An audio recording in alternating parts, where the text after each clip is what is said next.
The ballroom looks perfect from the outside. Crystal chandeliers spill warm light across polished marble floors. Soft music floats through the air, measured and elegant, matching the status of the people gathered inside. This is not just an event, it is a celebration of power, success, and influence. CEOs, board members, and high-profile guests move confidently from group to group, laughing softly, exchanging business cards, and speaking the language of money and achievement. Near the center of the room sits the CEO's daughter in her wheelchair. She is dressed with care, her gown neatly pressed, her hair styled beautifully, every detail chosen with love. Yet despite being placed where everyone can see her, she is invisible. Conversations bend around her presence without touching it. People glance, hesitate, then look away. Some pretend not to notice her at all. Others offer polite smiles filled with discomfort, as if acknowledging her for too long might make them uneasy. The music grows slightly louder, but for her, the room feels quiet. Not peaceful, empty. She watches couples pass by, heels clicking, laughter spilling freely. She notices how easily others are invited into circles, into dances, into moments. Her hands rest gently on the armrests of her wheelchair, fingers still, trained by years of patience. This isn't the first time she has been ignored. Experience has taught her how to sit gracefully inside disappointment. Still, a small hope lingers, fragile and unspoken. Across the room, her father, the CEO, stands surrounded by people who praise him, congratulate him, and seek his approval. He responds with practiced smiles and firm handshakes, but his eyes keep drifting back to his daughter. He sees what others choose not to. He notices every pause, every averted gaze, every empty space beside her. His wealth has built empires, yet in this moment, it cannot buy inclusion. The realization weighs heavily on him. A slow song begins. The lights dim slightly. Couples instinctively pair up and move toward the dance floor. Chairs scrape softly against the floor as people stand. The CEO's daughter lifts her eyes, just for a second, as if testing the air, wondering if this time might be different. No one approaches. The space around her remains untouched, like a quiet island in a crowded sea. The contrast is painful. A room full of powerful voices, yet none speaking to her. A celebration of success that forgets humanity. In this silence, the truth becomes clear. Disability has not taken her worth, but society has failed to recognize it.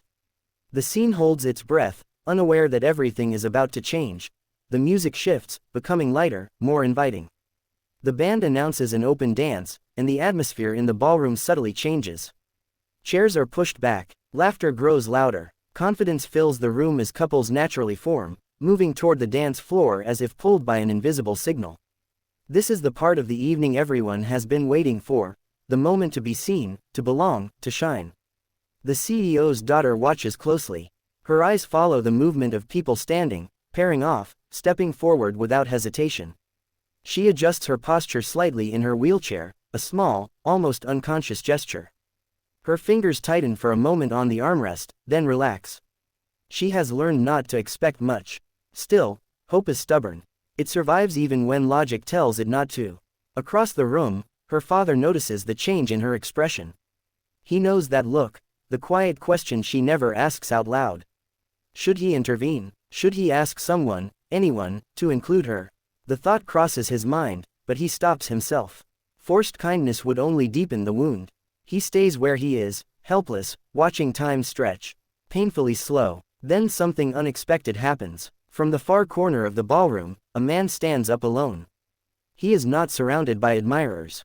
He is not important by appearance, no tailored suit, no polished confidence.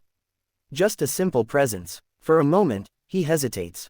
The room is full of people, yet he feels exposed, aware that standing alone draws attention.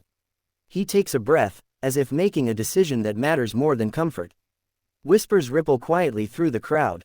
Some people glance at him with curiosity, others with confusion. Why would someone stand without a partner? Why now? The stranger begins to walk, each step deliberate, steady, calm. His path is clear, even if his destination surprises everyone else. The CEO's daughter notices him approaching. At first, she assumes he will pass by, like everyone else. Her gaze lowers instinctively, protecting herself from disappointment. But the footsteps stop in front of her. She looks up. Their eyes meet, not with pity, not with hesitation, but with genuine respect. The room seems to hold its breath. The music continues, but it feels distant, as if the world has narrowed to this single moment. The stranger leans slightly forward, not to loom over her, but to meet her at eye level, and speaks softly, clearly, with dignity. "May I have this dance?" Time freezes. Conversations stop. Even the CEO forgets to breathe.